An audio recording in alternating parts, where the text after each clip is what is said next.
Hey guys, it's Natalia here, and today I'm doing an exciting video because I have been wanting to do another book recommendation for romance. So today I'm going to be sharing with you my adult romance book recommendations. So before, in February I think of this year, I did a new adult romance book recommendation and you guys loved that. I am gonna focus on in new adult, like college based or like in their early 20s. I know one of the books, Warbanger, wasn't technically new adult, but I've learned my mistake. So yeah, in adult romances, I'm just gonna be talking about just books with characters that already have their life kind of established, and I think I have 6 to share with you today, so I'm going to try and keep this video short and to the point, and I hope you guys find some great book recommendations because I think these books are great and I think you guys are going to enjoy them. So the first one I'm actually going to recommend you guys is one of my favorite books I've read this year. I actually already reread it and I'm already planning on rereading it or reading it a third time, and it is Marriage for One by Ella Mace. So this is a marriage of convenience novel following Jack and Rose as on their first date that they actually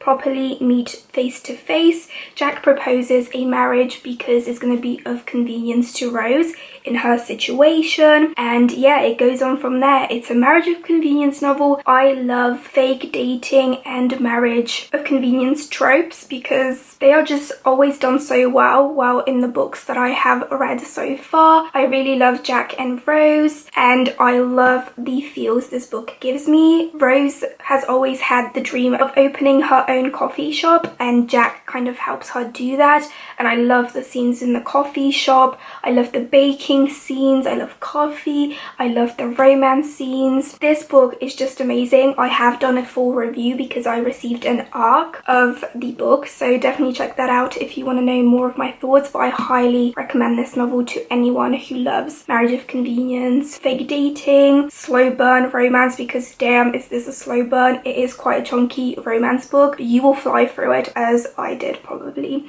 So yeah, I highly recommend this one. The next one I want to recommend you is a little bit of a tearjerker because man, it deals with some heavy topics, but it is Long Shot by Kennedy Ryan. So this one deals with the NBA, I think, like the basketball world, and it follows Iris, who believes she has met her Prince Charming, but he turns out to be a fraud, and it kind of deals with emotional, physical abuse, like relationship abuse, and it does have some trigger warnings. So there's a rape scene, I believe, there's gun violence, there is a lot, so definitely be in the right mindset to go into this one. But it doesn't focus, well, it does focus on that, but it's between August and Iris and their relationship and how it develops. He is not the abusive boyfriend, but someone she meets and they just have a spark. And I understand that some people might think this has a cheating trope, but I don't think so because there are certain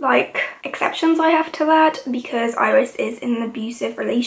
You can tell that from the start, but I loved this book. It tackles the deep, very thoughtful aspects very well, and I loved the ending. This is kind of like a series following different NBA players, so I really need to continue with it, but I highly recommend it if you're looking for a tearjerker that deals with some very emotional and deep topics. So the next book I want to recommend you all is Craft by Adriana Locke. So I believe this is the second book in the Gibson Boys series where we follow each Gibson cousin or brother. Can't remember if they're brothers or cousins. I think they're cousins. But yeah, in this one we follow Lance, who is a teacher, and Mariah, who is kind of like a librarian, and they kind of have a little bit of a enemies to lovers trope thrown in there because Mariah and Lance kind of get on each other's nerves. She bakes cupcakes and he always comes and steals them all. He uses her office as a calling center, and you know, it kind of deals with that kind of relationship, but she actually likes him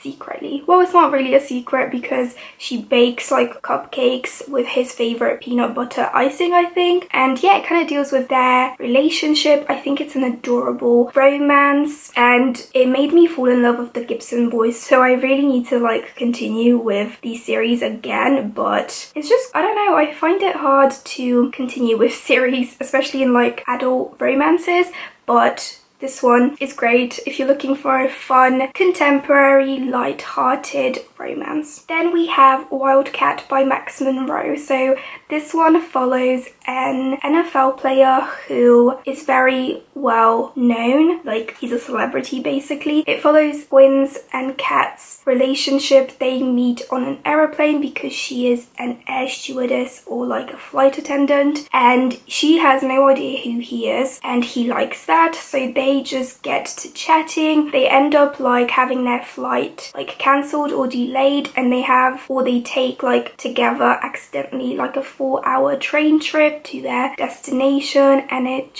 their romance blossoms from there. And I think this is quite a cute, again, romance, but it does deal with racism because Kat is biracial. I think that's the correct term, and Quinn's parents aren't the most open-minded people, let's just say that. I also loved the relationship between Quinn and his younger brother, who is like a sports person as well. I think this is like a great book just if you're looking for a light-hearted book, because Quinn and Kat's interactions are just adorable, and I love Quinn so much, and Kat as well. I love her so much too, so I highly recommend that one as well. Now on to another book that has become one of my all-time favorites I have read, and that is The Wall of Winnipeg and Me by Marina Zapata. So Marina Zapata is like the queen of slow burn romances. That's what I've heard. I've only read 2 so far, but The Wall of Winnipeg and Me was my favorite, and it was my first one as well, and I listened to the audiobook. And if you're like scared of the size intimidates you, I highly recommend the audiobook because the narrator is fabulous. But yeah, in this one we follow Vanessa, who is kind of like a secretary, fairy godmother to Winnipeg, or Aiden, who is an NFL player, I believe. He's also vegan, so if you want some vegan or plant-based representation, we have some from a male perspective. That is so cool. But yeah, we follow Vanessa. She kind of saves up enough money to pursue her dream because she didn't want to be like a personal assistant, so she quits. But Aiden comes knocking on her door like, please come back, I need you, I can't survive without you, all the other people are terrible, they're nothing like you. And it basically deals with that. I won't say too much because there is a trope that I love that I didn't know was in this book, so go into it with an open mind, and it's a slow burn romance. I think you guys are gonna enjoy it, so I highly recommend it because Vanessa, like, I don't know if it comes across like that if you read it physically, but listening to the narration of the book made me feel like Vanessa was my best friend, just telling me what was going on in her life, and I loved that, so highly recommend The Wall of Winnipeg and Me. And then the last book that I have to recommend you guys is She Found Him by B. Crawford, which is a book I found accidentally. I think Ella Mace actually like included it in her Insta stories or something because she's one of my favorite authors to follow. But this one, we follow Rose, who is an animal activist. She is again a vegan, and she is kind of like at an animal activist convention, I think, and she accidentally runs into a vet. I can't remember his name, I'm sorry, the love interest, I forgot his name, I'm blanking. But yeah, she ends up rescuing a puppy, and it kind of, a relationship blooms with vet because, you know, she goes to the vet with the puppy that she rescues. She sees that it's him, the vet that she ran into accidentally. No, actually, I think she hit him with a baseball bat. She didn't run into him. She hit him with a baseball bat. So as you can tell, it is kind of a quirky, funny story, but it is adorable if you're looking for some more vegan rep. Highly recommend it. The only issue I had with it is it was too short in my opinion. I wanted it to be a bit long, a little bit more developed, because I loved the interactions between the vet and Rose. Adorable. Highly recommend it if you're looking for a quick, fast-paced read. So yeah, definitely check She Found Him if you're looking for a vet and animal activist romance. So yeah guys, that is it for my adult romance book recommendations. I hope you guys enjoyed. If you have any books you want to share with me down below that you think I would love or other people would love, definitely do, as I'm always looking for more adult romance book recommendations. If you want me to do like specific romance book recommendations, again, share them down below. I haven't read that many, but if I have like enough, like at least 6 books to recommend you guys, then I will do that. I will do another new adult romance book recommendations because new adult is my favorite to kind of like read, but I love adult as well. So yeah. Hope you guys enjoyed this video. Hope it wasn't too short, but I'm trying to like cut down how much I speak. So hopefully it's concise and you still got all the information you wanted, and I'll see you in my next video. Bye guys!